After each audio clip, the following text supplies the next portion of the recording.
தளபதி விஜய் கட்சி ஆரம்பிச்ச காலத்திலிருந்து கரூர் பிரச்சனை, சொந்த வாழ்க்கை பிரச்சனைகள்னு எல்லாத்தையும் தாண்டி இன்னைக்கு கூட்டணி கட்சிகள் இணையற வரைக்கும் எவ்வளவோ தடைகளை கலந்து வந்திருக்காரு. விஜய் இன்னைக்கு விஜய் எனும் நான்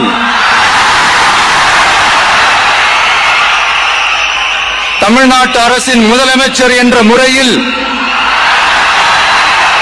எனது கவனத்திற்குள்ளாவதும் தெரிய வருவதுமான எந்த பொருளையும் முதலமைச்சரின் கடமைகளை உரியவாறு நிறைவேற்ற தேவையான அளவுக்கன்றி ஒருவரிடமோ பலரிடமோ நேர்முகமாகவோ மறைமுகமாகவோ அறிவிக்கவோ வெளிப்படுத்தவோ மாட்டேன் என்று ஆண்டவன் மீது ஆணையிட்டு உறுதிமொழிகிறேன்.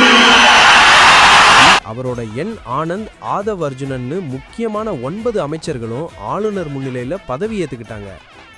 மக்களோட பணத்துல இருந்து ₹1 கூட எடுக்க மாட்டேன், அப்படி எடுக்க வேண்டிய அவசியமும் எனக்கு இல்ல, மக்களுக்காக உண்மையா உழைப்பேன், அமைச்சர் பதவியை தப்பா பயன்படுத்த மாட்டேன், என் கட்சியில யாராவது அந்த எண்ணத்துல இருந்தா அதை இப்பவே அழிச்சிருங்க அப்படின்னு சொல்லியிருக்காரு. அதெல்லாம் ஒரு பக்கம் இருக்கட்டும், நம்ம அண்ணனை சிஎம்மா பார்க்கும்போது எனக்கே கண்ணு கலங்கிருச்சுப்பா. லவ் யூ அண்ணா. எவ்வளோ பிரச்சனைகள், எவ்வளவு தடைகள், அதையெல்லாம் மீறி இன்னைக்கு இந்த இடத்துக்கு வந்துட்டீங்க. அவரோட